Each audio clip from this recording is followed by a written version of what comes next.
बढ़ती वारदातों पर अंकुश लगाने के लिए पुलिस हुई सख्त। अब चलाई गोलियां तो लगेगा गैंगस्टर। एक माह में जमीनी रंजिश ने बढ़ाई पुलिस की मुश्किलें। पुलिस की सक्रियता बढ़ी तो अपराधियों के टूटे हौसले। जिले में बढ़ते आपराधिक ग्राफ और पुलिस की कार्यवाही पर क्या बोले कप्तान, देखिए योगेश शैली की एसएसपी मंजुनाथ टीसी से एक खास वार्ता।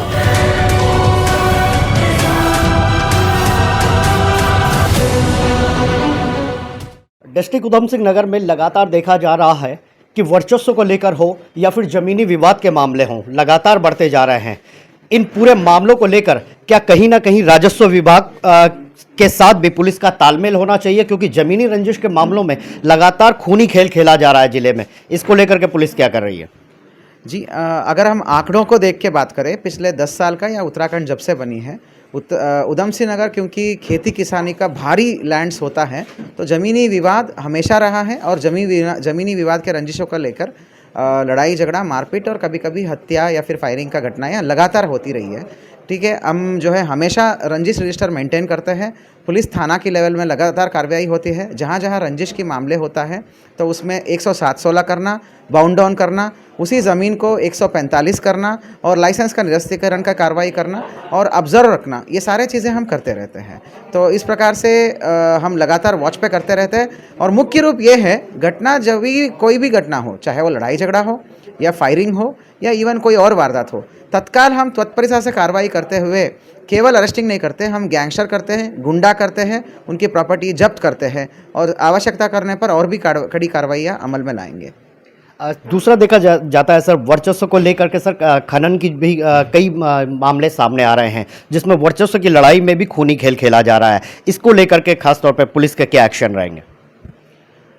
वही बात है, खनन में भी जो है वर्चस्व लेकर के अगर कुछ होता है तो, या फिर पहले से ही रंजिश है, तो दोनों में एक ही अप्रोच है हमारा।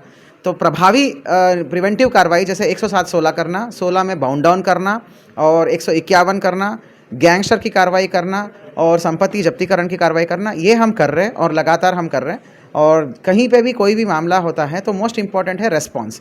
पुलिस का रेस्पॉन्स न्यूट्रल तरीके से और तत्परता से देकर तत्काल अरेस्टिंग करके, चार्जशीट करके उसको पैरवी करना, ये बड़ा इंपॉर्टेंट होता है।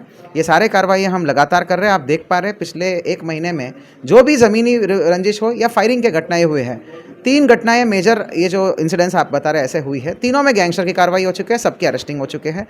ये हमारा प्रभावी पुलिसिंग का एक ज़रिया है और हमारा अप्रोच है। सर, प्रशासन से कहीं ना कहीं इसके लिए तालमेल नहीं बैठना चाहिए जो ज़मीनी विवाद है, क्योंकि ये राजस्व से जुड़े मामले हैं। पुलिस का तो घटनाओं के बाद ही इन्वॉल्वमेंट रहता है, लेकिन राजस्व से कहीं ना कहीं इसके लिए तालमेल होना चाहिए। बिल्कुल तालमेल है, बिल्कुल तालमेल है। Thank you. कुल मिलाकर के अगर कहा जाए, अगर जो पिछले महीनों जो घटनाएं घटी हैं, लगातार जो जमीनी रंजिश हों या वर्चस्व की लड़ाइयां हों, भले ही उनके पूरे तरीके से खुलासे कर दिए गए हों, लेकिन आज भी कई मामले ऐसे खड़े हैं जो कहीं ना कहीं एक बड़ी वारदात को अंजाम भी दे सकते हैं। उत्तराखंड की सच्चाई के लिए काशीपुर से योगेश शैली।